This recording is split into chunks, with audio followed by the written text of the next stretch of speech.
It's a top-heavy collection of players, as Chipper Jones and Jim Thome are among the newcomers to the 33-member 2018 Hall of Fame ballot. The Baseball Writers Association of America released the 2018 Hall of Fame ballot on Monday, with 14 holdovers, 2 of whom, Vladimir Guerrero and Trevor Hoffman, received over 70% of the vote last year, joined by 19 newcomers. Given that at least a couple of those newcomers, namely Chipper Jones and Jim Thome, appear capable of garnering the support needed for first ballot entry, this will likely be the 5th year in a row that the writers elect multiple candidates. That hasn't happened since multiple players were elected annually from 1951-56. At the same time, this feels like a top-heavy ballot, featuring a grand total of 7 candidates who have received at least 50% of the vote once, 5 of them for the first time last year, including Guerrero.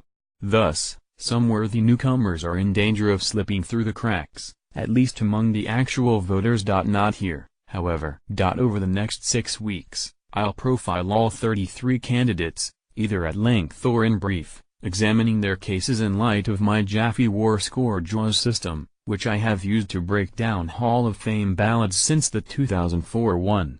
First at Baseball Prospectus and then here, starting with the 2013 one. That series will kick off next week, but here I'll take a quick look at the biggest questions attached to this year's cycle.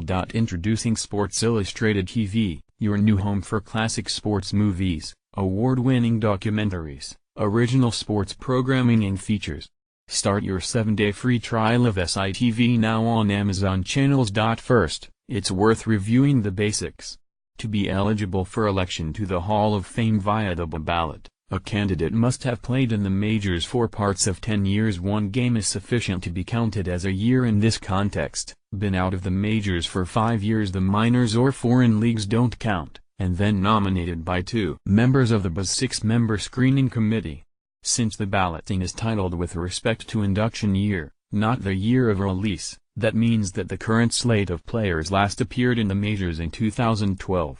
Each new candidate has 10 years of eligibility on the ballot, a reduction from the 15-year period that was in effect for a period of several decades. The 2017 ballot marked the final one for Lee Smith, the last candidate grandfathered into a longer run. To be elected, a candidate must receive at least 75% of the ballots cast, and in this case, they don't round up, 74.9% won't cut it.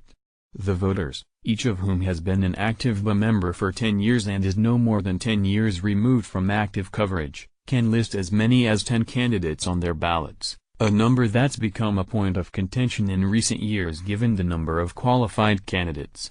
In 2015, the Hall tabled a BIP proposal to expand to 12 slots. I was on the committee that recommended the change. Last year, the second since the Hall purged the rolls of voters more than 10 years removed from coverage, 442 ballots were cast, 2 fewer than the year before and 107 fewer than in 2015. The BA attempted to introduce a new wrinkle this year. Last December, their membership voted to publish every ballot, along the lines of what the organization does with its annual awards.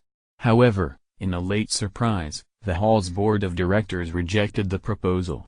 That doesn't preclude voters from revealing their ballots prior to the announcement, as 56% did last year. You can track the reported ballots via the @NotMrTibbs ballot tracker, which tracks the incoming results in fascinating detail. Candidates who don't receive at least 5.0% of the vote fall off the ballot and can then only be considered for election by what's now called the Today's Game Committee, an entirely separate process.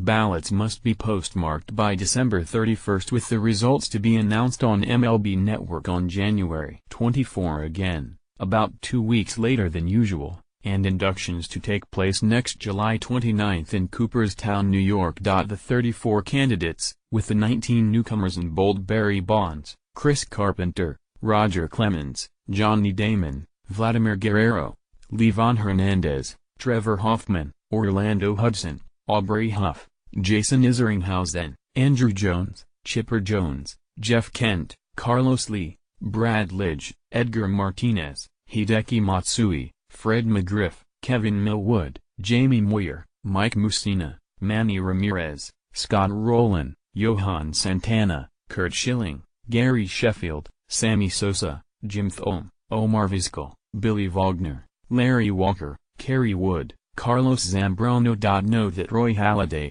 who died tragically on November 7, is not among the new candidates on the ballot. He will appear on next year's ballot, as he would have originally. As expected, the decided Rule 3D, which states in case of the death of an active player or a player who has been retired for less than 5 full years,